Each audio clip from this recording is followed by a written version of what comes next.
चुनाव में राजनेता यह भ्रम न पालें कि जीत और हार जाति और धर्म के आधार पर हुई है।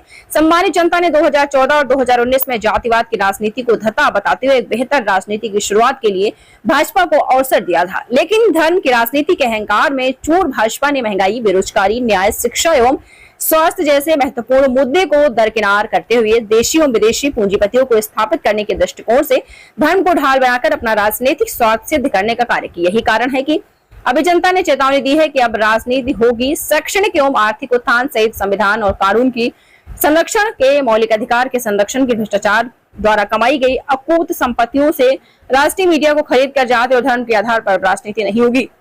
स्टार न्यूज प्लस के लिए उत्तर प्रदेश के वाराणसी से रोहित सेठ की रिपोर्ट। न तो समाज है, न देश में, न कानून दृष्टिकोण से है, न तो संविधान दृष्टिकोण से है। तो संविधान का कानून का उल्लंघन और देश की अस्सी ये खिलवाड़ है, लोकतंत्र ये सीधा सीधा है।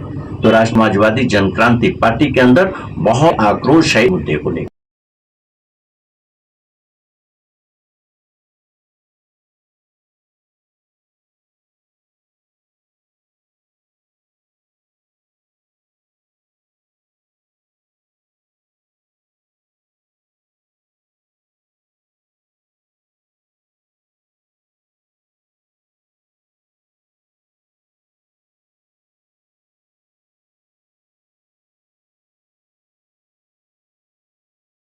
राष्ट्रीय अध्यक्ष राष्ट्रीय समाजवादी जन क्रांति पार्टी उत्तर प्रदेश वाराणसी।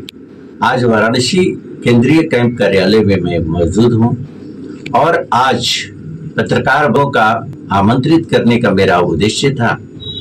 लोकसभा के हुए चुनाव 2024 का राष्ट्रीय समाजवादी जन क्रांति पार्टी ने बेहतर समीक्षा की वर्तमान मतदान को लेकर के।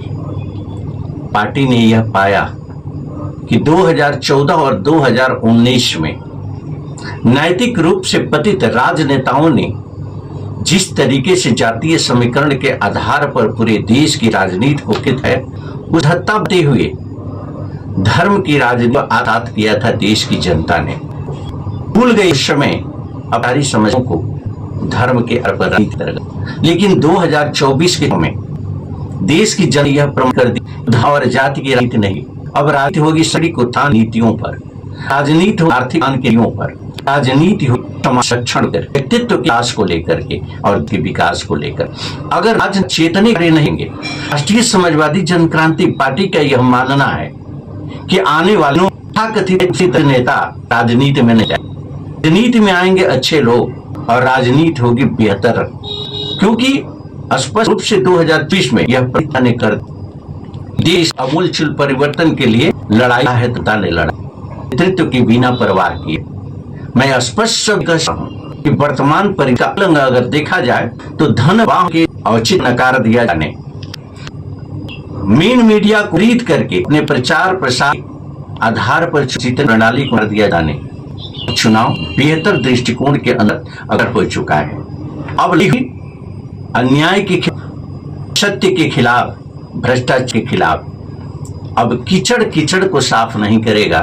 कीचड़ को साफ करने के होगा स्वच्छ का प्रवाह। उस जिस विचारक राष्ट्रीय समाजवादी क्रांति पार्टी मायती है, उसी विचारधारा को लेकर हम जन आंदोलन चला रहे हैं। जन जन तक आवाज रही है और राष्ट्रीय समाजवादी जन क्रांति पार्टी अमूलचूल परिवर्तन बहुत ही भूमिका आने वाले 2027 चुनाव एक करेगी।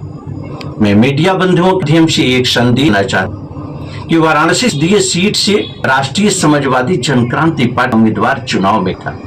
अफसोस होता है कि धत्ता बताते समय को धत्ता बताते हुए गलतियों के अगत प्रत्याशा बना उसे मैदान से किया गया।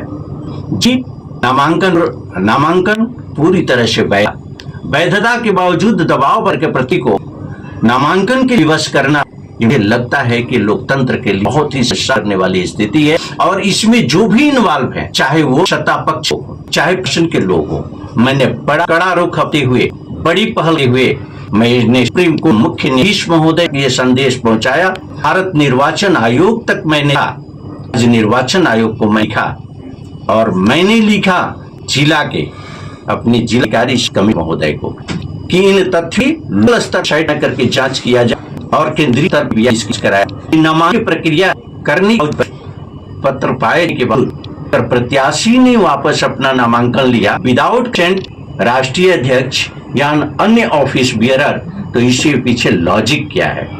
ये लोकतंत्र के लिए बहुत शरार करने वाली स्थिति और अन्यायमंड के अंदर विश्वासी थे कि राष्ट्रीय समाजवादी जनक्रांति पार्टी जांच की मांगती है और न हो अंत पर भी विचार करे।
केंद्रित राजनीति है, लेकिन मुझे कहने में कहीं से भी गुरेज है कि धर्म की नीति को भी धर्ता बता दिया जाए तो ये हुए लोकसभा का चुनाव 2024 पूरी तरीके से एक बेहतर संदेश के दृष्टिकोण से मतदान के रूप में उभर कर आया है। मैं ये कहता हूं कि राजनेता का कम सहयोग, देश की जनता बहुत काफी जागरूक हो चुकी है। मुझे लगता है कि अब अच्छे नेतृत्व की पहचान जनता करेगी, क्योंकि स्पष्ट शब्दों में ये परिलक्षित होता है कि 2014 में 2019 में देश की जनता ने पूरी तरह से नकार दिया था जातीय समीकरण को। अजातीय समीकरण को धत्ता बताते हुए कहा जाए तो ये हुए लोकसभा का चुनाव 2024 पूरी तरीके से एक बेहतर संदेश के दृष्टिकोण से मतदान के रूप में उभर कर आया है। मैं ये कहता हूं कि राजनेता का कम सहयोग, देश की जनता बहुत काफी जागरूक हो चुकी है। मुझे लगता है कि अब अच्छे नेतृत्व की पहचान जनता करेगी, क्योंकि स्पष्ट शब्दों में ये परिलक्षित होता है कि 2014 में 2019 में देश की जनता ने पूरी तरह से नकार दिया था जातीय समीकरण को। अजातीय समीकरण को धत्ता बताते हुए राष्ट्रीय समाजवादी जनक्रांति पार्टी का राष्ट्रीय अध्यक्ष उत्तर प्रदेश वाराणसी कैंप कार्यालय से आज मीडिया बंधुओं को बुला करके वार्ता करने का तात्पर्य है 2024 के हुए लोकसभा चुनाव को लेकर के समीक्षा। राष्ट्रीय समाजवादी जनक्रांति पार्टी के